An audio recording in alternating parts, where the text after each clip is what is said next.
Chapter 3, Section 1, Rational Functions, Domain and Asymptotes.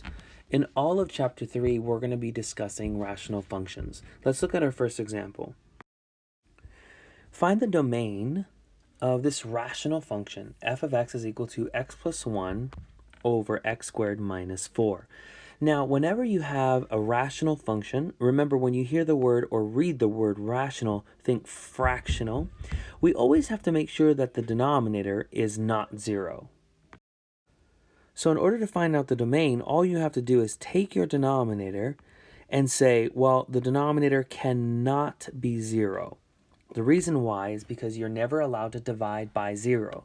The denominator cannot be 0 or else this function is undefined. So now you have to just figure out the values of x that cause this denominator to be 0. In other words, why don't you add 4 to both sides? When you add 4 to both sides, you get x squared is not equal to 4, must not be 4. And when you use a square root property on both sides, you get x must not be plus or minus 2, right? That was you using the square root property. I can show you that if you'd like. I can go back a little bit here. There we go. Watch this. If I use a square root property, just in case if you want to see this, like that, that leaves you with x must not be equal to plus or minus 2. So these are the two x values that you need to avoid in your domain. Therefore, in words, the domain will be any real number except positive 2 or negative 2. Now, in interval notation, we can say that by, how about D for domain, okay? The domain will be anything less than negative 2, anything between negative 2 and positive 2, anything greater than 2. Basically, anything, any real number except negative 2 or positive 2. They did not ask me to draw a picture, but I do know that a lot of us are visual learners. So imagine your x-axis here, imagine negative 2, imagine positive 2 there. So basically, it would be any real number except those two. So anything to the left of negative 2, anything between negative 2 and 2, anything greater than 2, all of those would be part of your domain. So anything less than negative 2, that's that interval. Anything between negative 2 and 2, that's that interval. Anything greater than 2, that's that interval. Here's our next example. Find the domain of this rational function named g. So the same thing here. We have to make sure that the denominator, which is 2x plus 1, is not 0.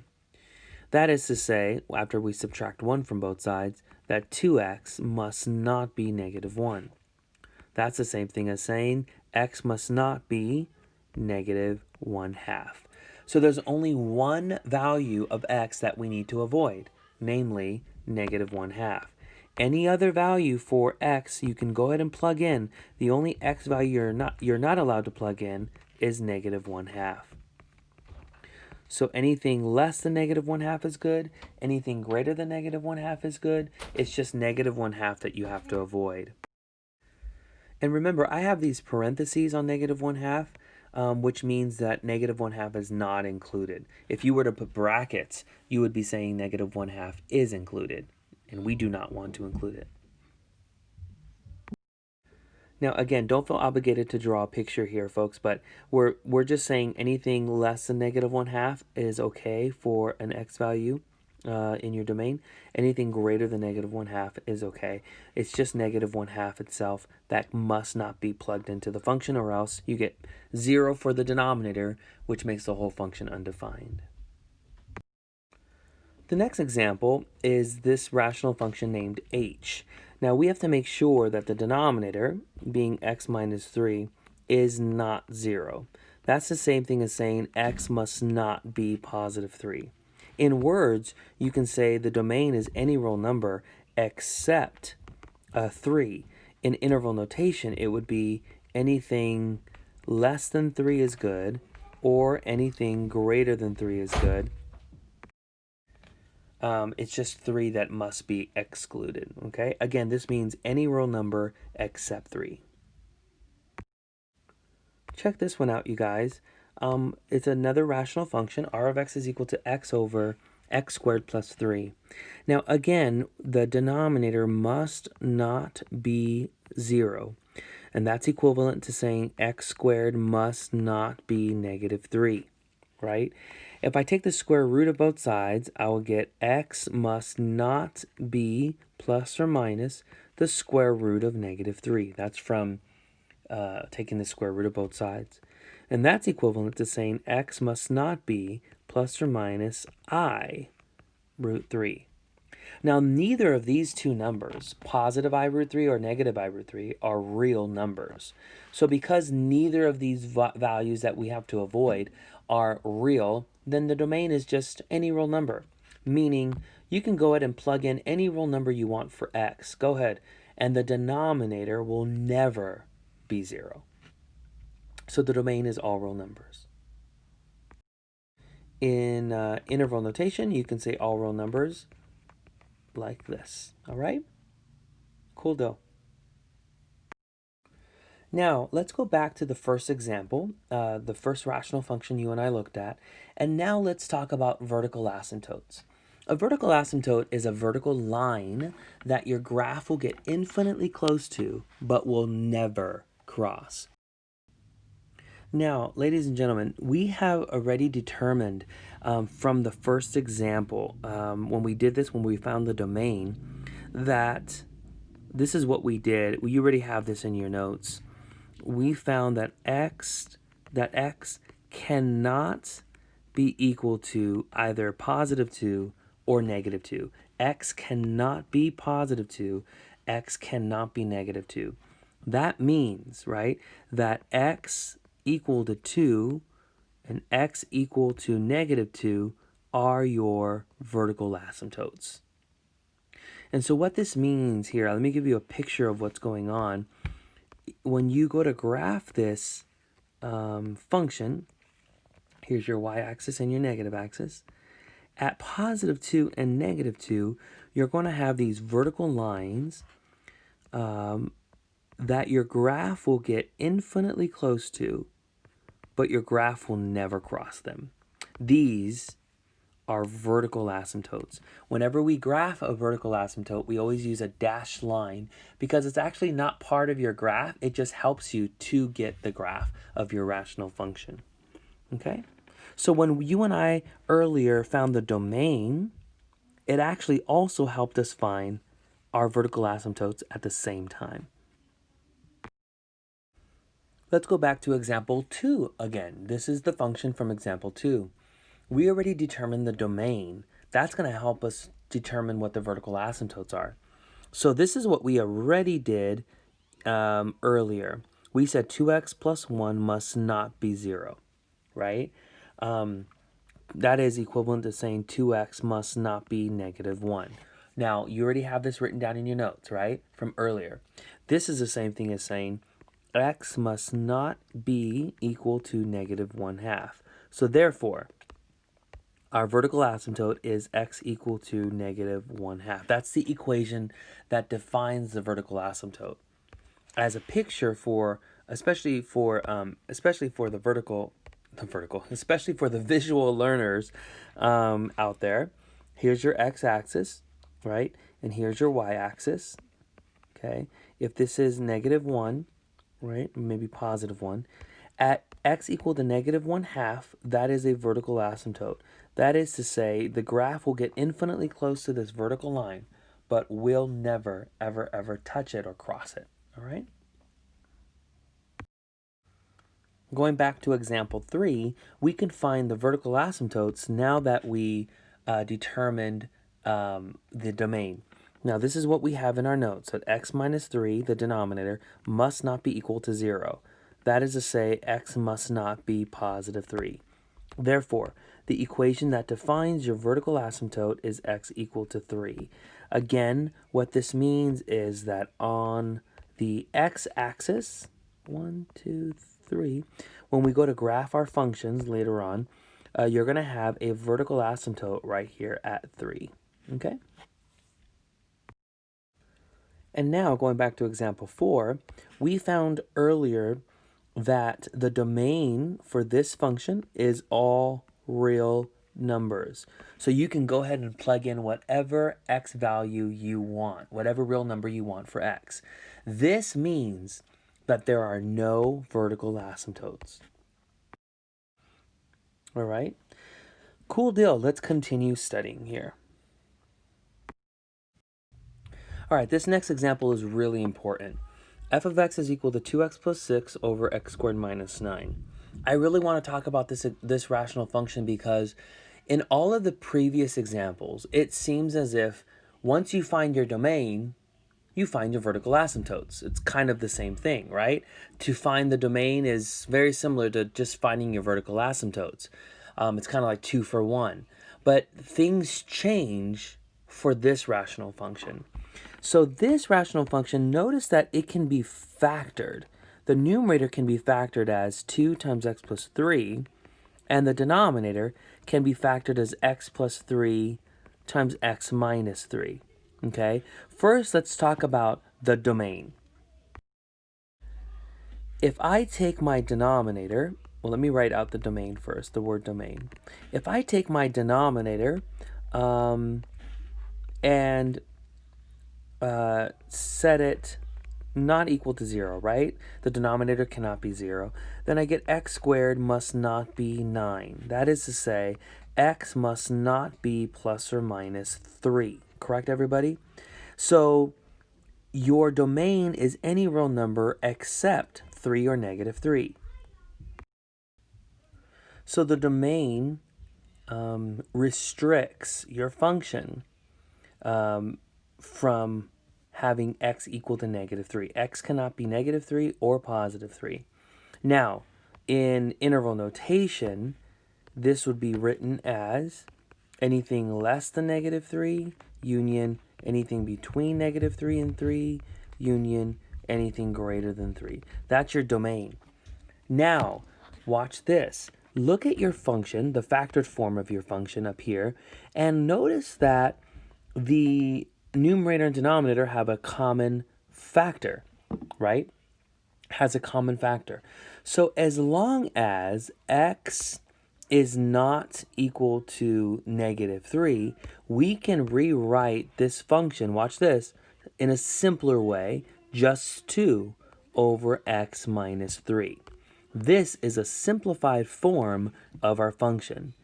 So now looking at the simplified form, watch this everybody, to find the vertical asymptote, all I have to do is take this denominator, right? Take this denominator and set this equal to 0 to find our vertical asymptote. Like this. So then when I solve for x here, I find my vertical asymptote. But this is the point I want to make. There's only one vertical asymptote. Sometimes people will say, no, there's two. You know, if you set each of these factors equal to 0 and solve, you're going to get 2 vertical asymptotes. But that's not true, because once you divide out these common factors, you're only left with this factor, x minus 3, and so you're left with this one vertical asymptote. So whenever you have a common factor between the numerator and denominator, what that creates is a hole in the graph. And the hole occurs at x equal to negative 3.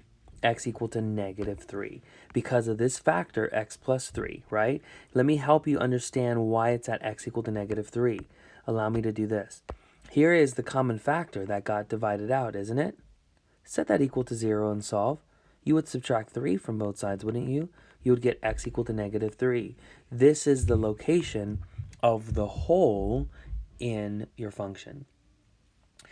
All right, so because of this example, because of what we just found, what we're going to do as a rule of thumb here is we are always going to completely factor the numerator and denominator first. That will be the first step every single time. And see if there's a common factor to be divided out. If there is a common factor, that produces a hole in the graph. If there is no common factor, well then you don't have a hole in the graph. The next point of this lesson, or next objective, is end behavior asymptotes. Now, these end behavior asymptotes describe how your function is eventually behaving, okay?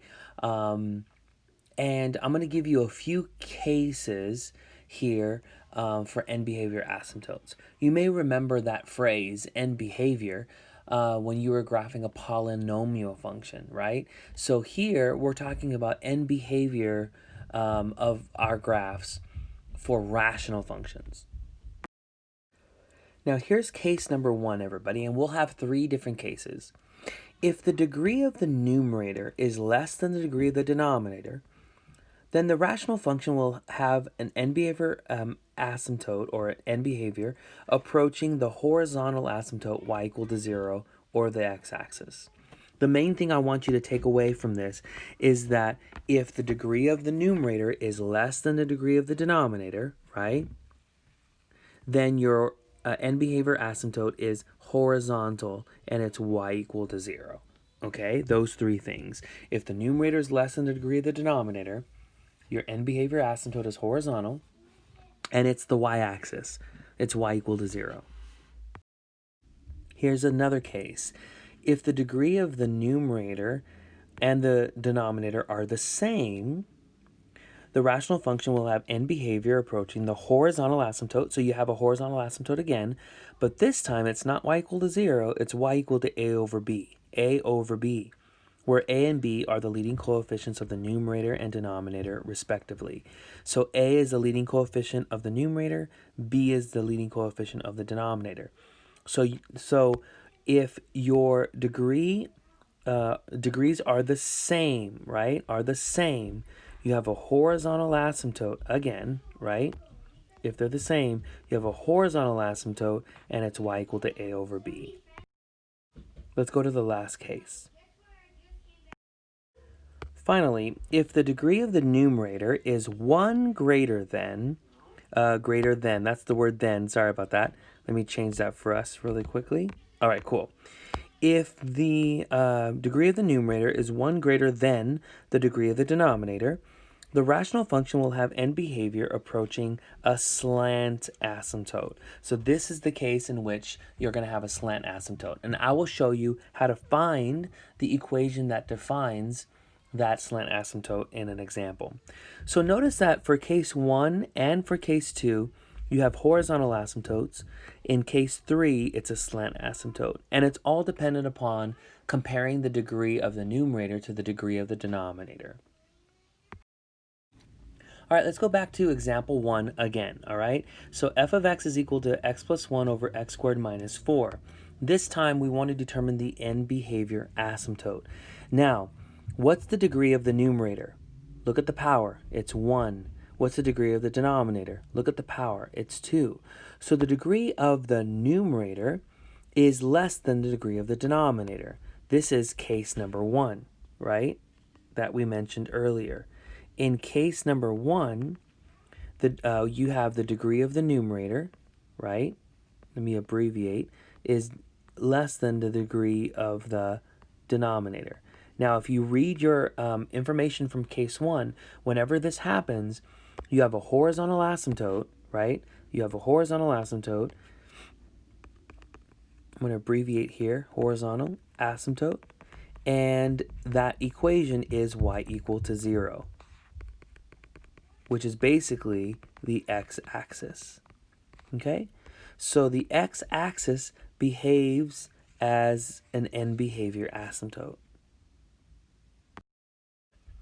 Let me show you a picture of what's going on. Now, here is my x and y coordinate plane, right? And let's see.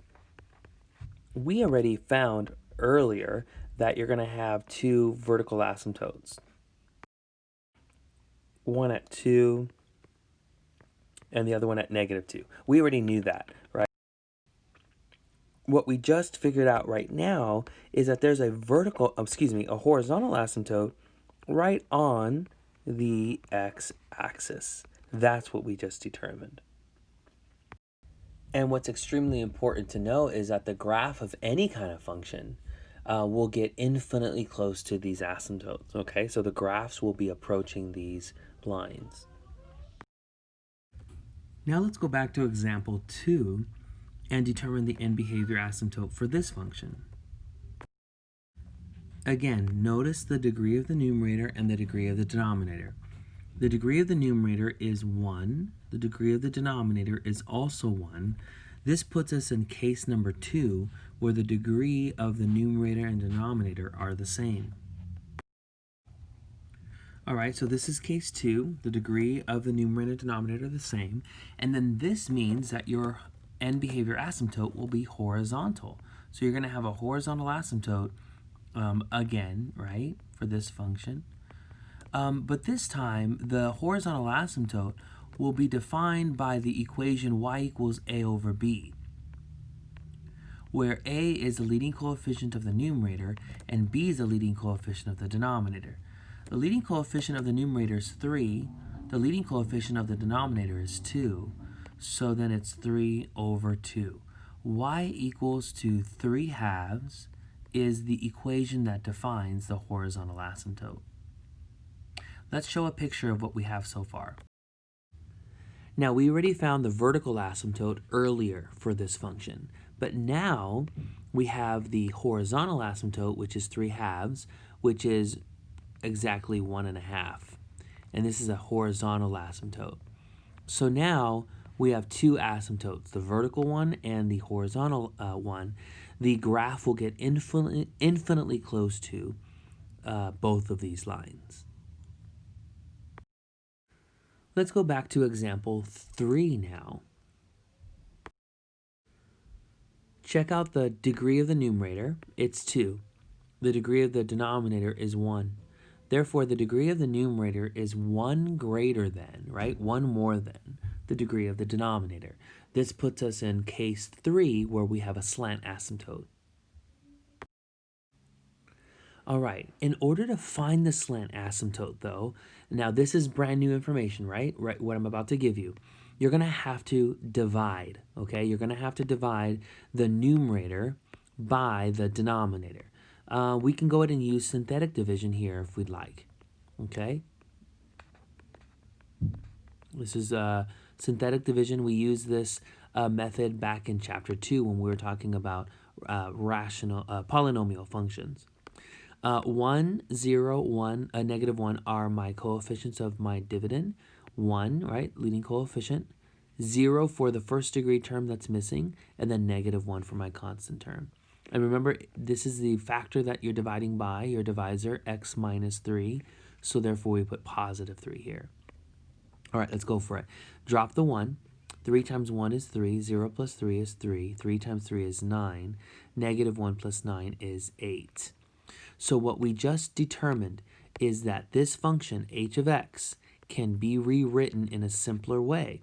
It can be rewritten as 1x plus 3 plus your remainder, which is 8 over x minus 3.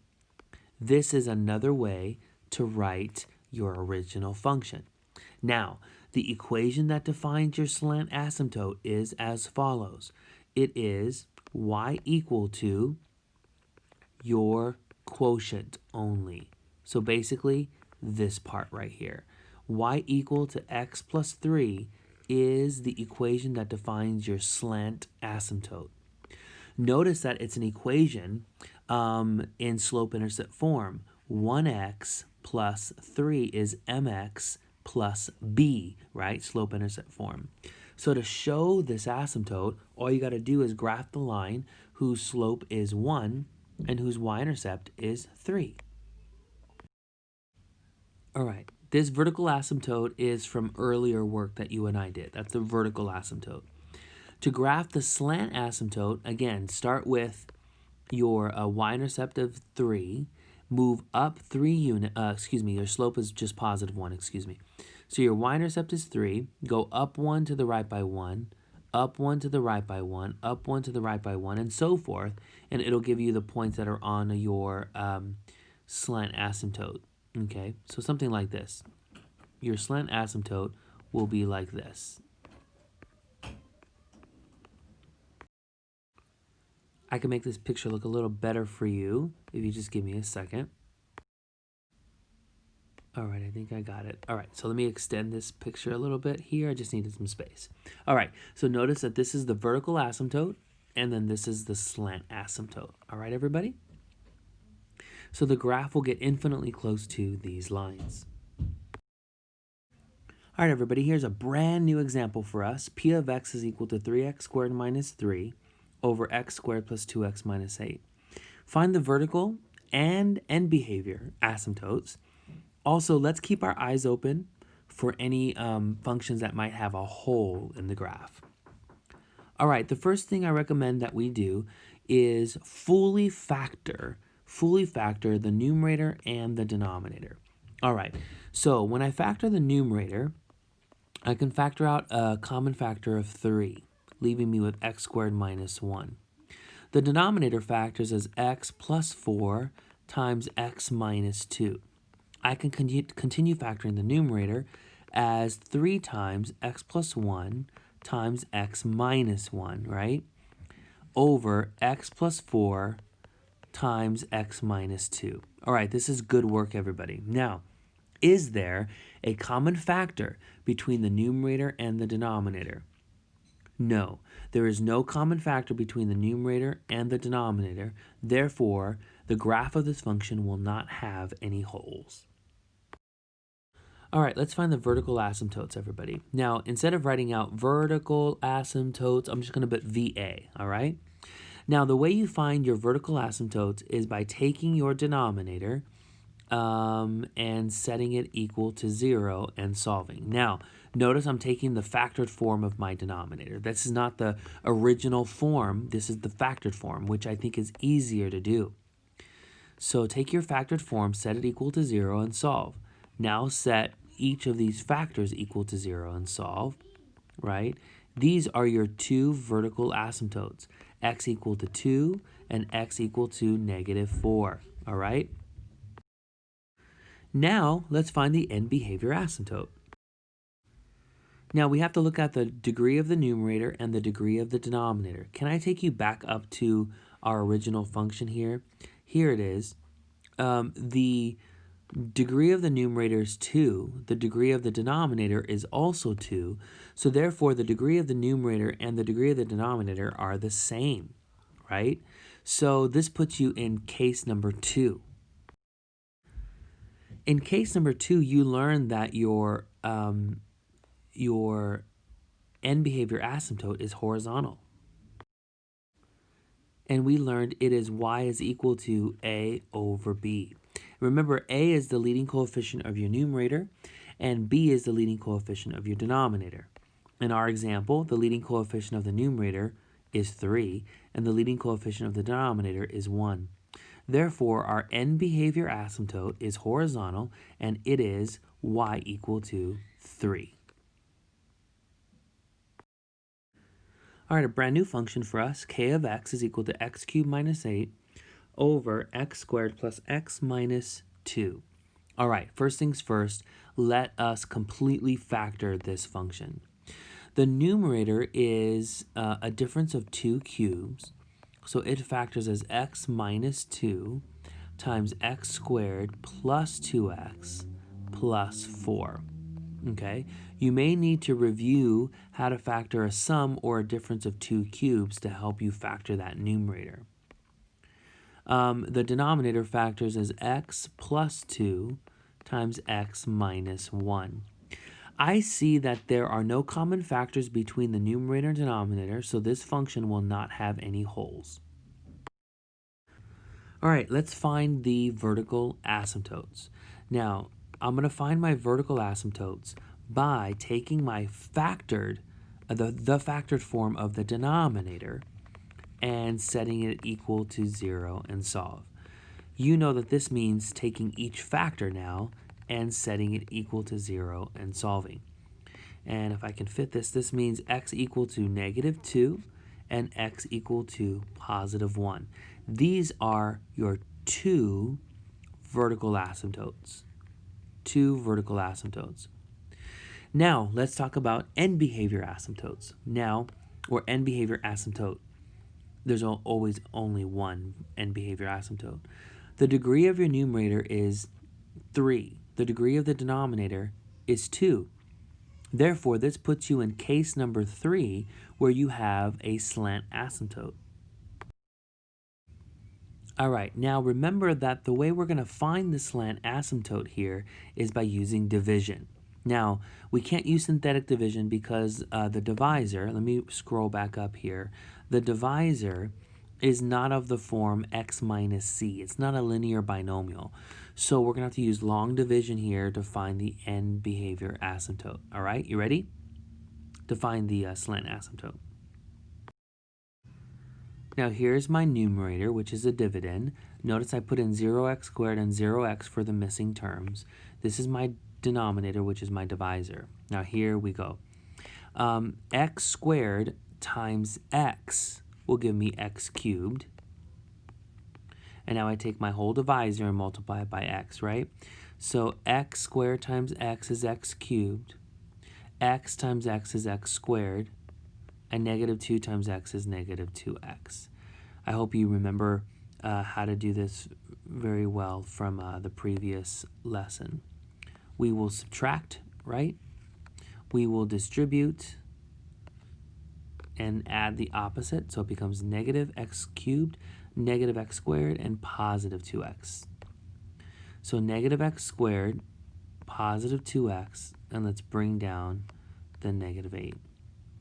Now, x squared times negative 1 will give me negative x squared.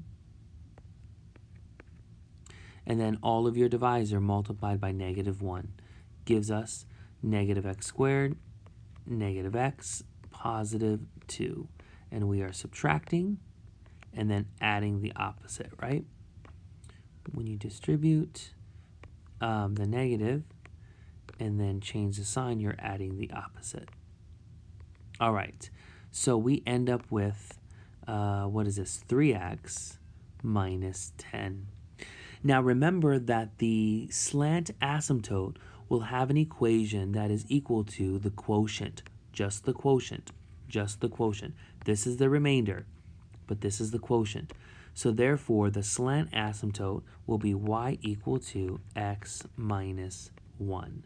That's the slant asymptote, which is a linear equation. It's a line in slope-intercept form, mx plus b form. So this is a line whose slope is 1 and whose y-intercept is negative 1. All right, guys, here's the last example for this section, okay? To find the vertical asymptotes, let's first make sure we have fully factored this function. Now, the numerator is already fully factored. It's prime. It is just 2x minus 3, right? But the denominator factors as 2x minus 3 times 1x plus 1. Let's confirm that I factored that correctly.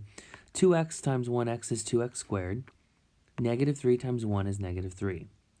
Now, 2x times 1 is 2x, and negative 3 times x is negative 3x. Yeah, that sums to negative 1x. We're good. Now, notice that there is a common factor here, which ends up getting divided out, right? 2x minus 3 divides out with 2x minus 3. So a simpler way to the simpler way to write this function is just 1 over x plus 1. Wow, that is way more simple. Now, when I go, and this is very important, please listen carefully. When I go find the vertical and the end behavior asymptotes, I will only be looking at this simpler form, okay? Only at the simpler form, not at the original. Now, there is a hole in the graph because there's a common factor that was divided out. To help you find where the hole is, what you can do is take that factor that got divided out. You could set it equal to 0 and solve for x.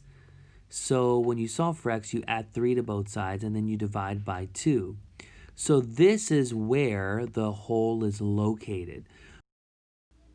The hole is located when x is equal to 3/2. Now let me move this up for us here. Now, what is the ordered pair? Well, all you have to do, now watch this, all you have to do is look at your function, this simplified form of the function, right? And I'm going to plug in 3/2. I'm going to plug in 3/2. So I'm going to have m of 3/2. And that gives me, let's see, 1 over 3/2 plus 1, which is 1 over 5/2. When you add 1 whole to 3/2, you just get 5/2. Let me simplify that for us here. Okay, I'm finding out where the whole is in the plane, like what's the ordered pair. Okay, so the way you divide by a fraction is by multiplying by its reciprocal. So this just becomes 2/5. So the ordered pair for the whole is 3/2 for x, 3/2, comma, 2/2. This is exactly where the whole is located. I took the time to show you how to do this because I know that in a future lesson you're going to have to know how to where the whole is, and you're going to want to plot that whole in your graph. Okay, so if you allow me to kind of review here, I know you can rewind the video, but this is the divided factor, that the common factor that got divided out. I set it equal to 0. I found out, oh, the whole is located when x is 3/2. Well, let me plug in 3/2 in my function and find the corresponding y value. And that was 2/5. Keep in mind, I'm plugging in 3/2 into the simplified form of the function. All right, so what we need to do now is find the vertical asymptote and the horizontal, the end behavior asymptote. The vertical asymptote and the end behavior asymptote. Remember to look here. Don't look at your original function any longer, okay? Here we go. To find your vertical asymptote, take your denominator, set it equal to 0, and solve. So you get only one vertical asymptote. That's so important. Only one vertical asymptote, not two, okay? Only one. My worry is that some of us, if you go to the original function here, some of us are going to set the original denominator equal to 0 and solve, and you're going to have two factors, and you're going to set each of them to equal to 0, and you're going to say, oh, I have two vertical asymptotes. That's not true, because you have a common factor being divided out, leaving you with only one factor in the denominator, which means only one vertical asymptote. So please be very careful here. Now, end behavior asymptote. Notice that the degree of the numerator is 0 because this is a constant term. Every constant term has degree 0, so this is degree 0 over degree 1. That means the degree of the numerator is less than the degree of the denominator. You'll remember that this is case number 1, right? This is case 1. Whenever the degree of the numerator is less than the degree of the denominator, you have a horizontal asymptote. This is a horizontal asymptote. I'll write out the word horizontal. And whenever the degree of the numerator is less than the degree of the denominator, your horizontal asymptote is the x-axis, namely y equal to 0, right? The x-axis is that horizontal asymptote, y equal to 0. All right, everybody, this concludes this lesson. I highly recommend that you read and take notes on the summary that our textbook provides at the end of this lesson. At the very bottom of 3.1, there is a summary of everything that you and I have discussed. All right, everybody, I hope you learned a lot. I'll catch you later in a future lesson. Take care.